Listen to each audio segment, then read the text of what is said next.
কাঁদিস না মা, কাঁদছিস কেন? খিদে পেয়েছে না মা? কাঁদিস না।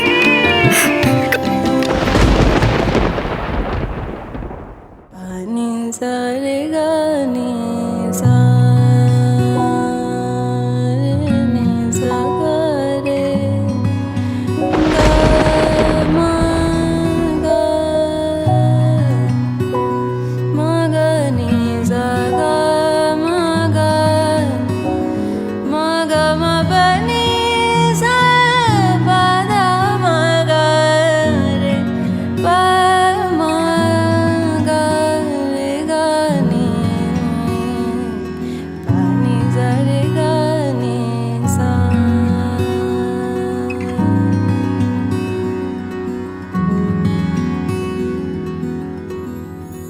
ভুলে যেও আমাকে, কি আমার নাম কে ছিলাম। ভুলে যেও আমাকে, কি আমার নাম কে ছিলাম। যা পেয়েছি না চাইতে, যেও না ক্ষতিপূরণ।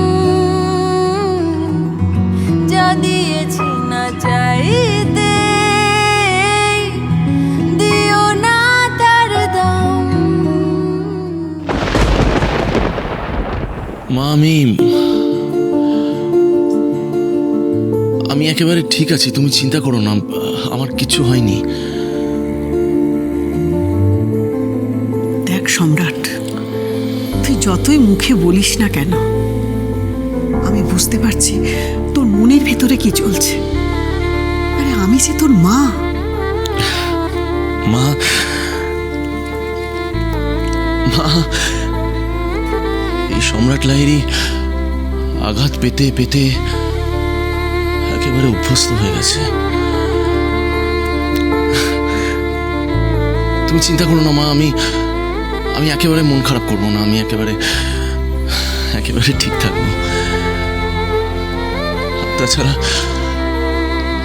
উনি ঠিক থাকলেই আমি ভালো থাকবো।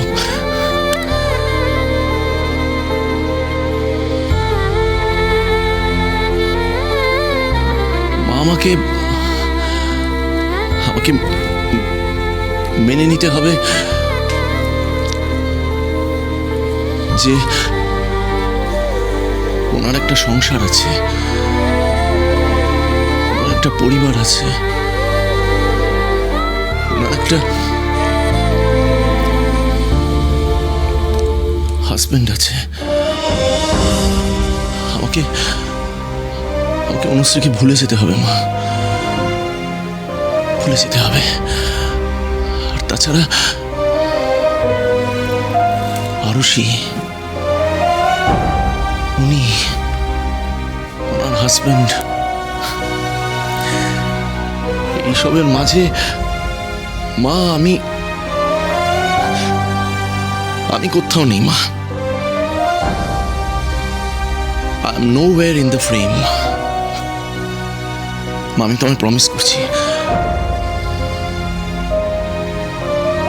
আমি আর কোনোদিনও ঘুরে তাকাবো না। কোনোদিনও না।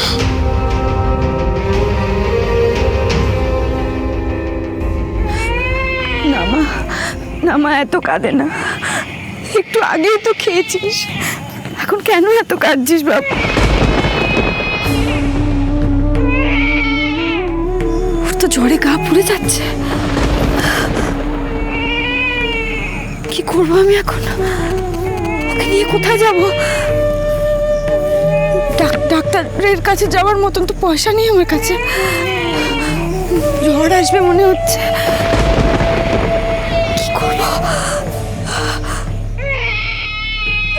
কি করবো আমি এখন? কোথায় যাবো ওকে নিয়ে? চুপ কর মা, চুপ কর মা। কি দিদি, আপনি এখানে একা একা বসে আছেন কেন এভাবে? তাছাড়া বাচ্চাটাও তো খুব কান্নাকাটি করছে, ঝড় আসবে কিন্তু। দিদি আমার বাচ্চার না খুব জ্বর। আমি না কি করব বুঝতে পারছি না। আপনি একটু সাহায্য করতে পারেন? সাহায্য? আজকালকার যা অবস্থা, সাহায্য করতে গিয়ে শেষে আমি না বিপদে পড়ি। কাউকে বিশ্বাস নেই। ওর সত্যি খুব জ্বর। আপনাকে দেখে তো খুব ভালো ঘরের মেয়ে মনে হচ্ছে। তা আপনি কি বাড়ি থেকে চলে এসেছেন নাকি? এই হচ্ছে আপনাদের এই এক দোষ। মান অভিমান হলেই বাড়ি থেকে বেরিয়ে চলে আসবেন, কিচ্ছু ভাববেন না। আমার কথা শুনুন, এইটুকু বাচ্চাকে আপনার জন্য কষ্ট পেতে দেবেন না। আপনি বাড়ি ফিরে যান।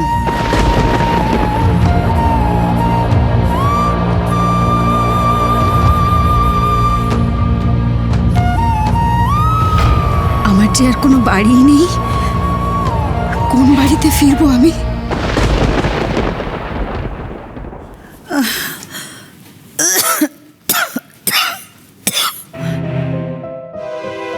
কাকুলি আজকে বললো না রেডিওতে সারা রাত ধরে ঘূর্ণিঝড় হবে? ভালোই, যা গরম, একটু ঝড় বৃষ্টি হলে তাও কিছুটা ঠান্ডা হবে।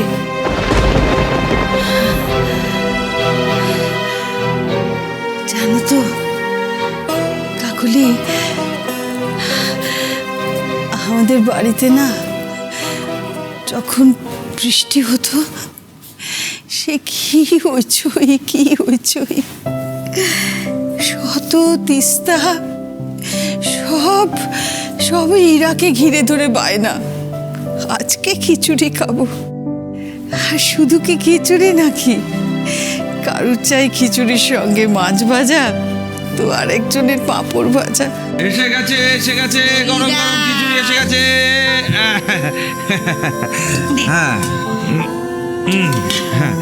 এবার বেগুনি নিয়ে আসবে পিয়ালি। খিচুড়ির গন্ধে বাড়িটা একেবারে মহ করত।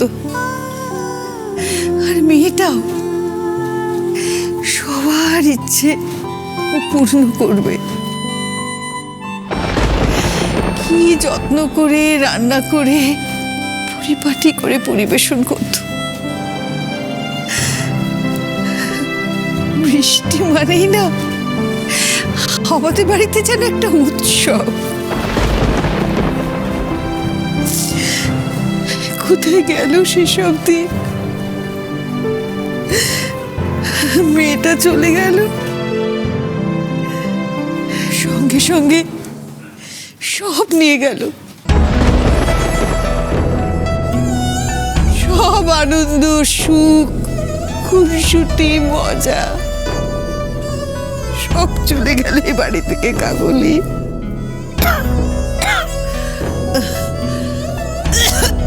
কাকলি, ওখানে কি করছো তুমি? আমি জানলাটা দিয়ে আসি মাসিমা।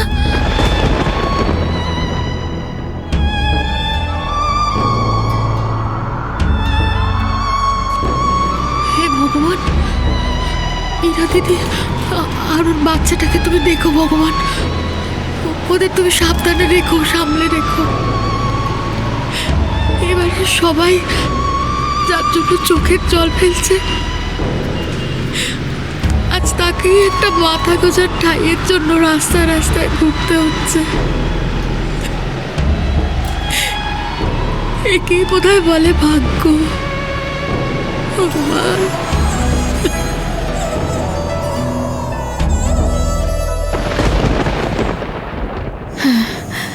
আমার জন্য, আমার ভাগ্যের দোষে তুইও কষ্ট পাচ্ছিস। সব আমার দোষ। তোর তো জোরে ঘা পড়ে যাচ্ছে আমার মেয়েটার। কি করি আমি এখন? ওকে নিয়ে কোথায় যাব? যাদের আমি চিনি তাদের কাছে আমি যেতে পারবো না। মেঘনা আর অভিকের কথা খুব মনে হচ্ছে। এই সময় যদি ওদের কাছে যেতে পারতাম। তুই আমার একমাত্র সম্বল, কিছু হতে দেবো না আমি তোর। তোর মা তোর কিচ্ছু হতে দেবে না, বুঝেছিস? কিচ্ছু না। এখন একজনই আছেন যিনি আমাদের সাহায্য করতে পারেন।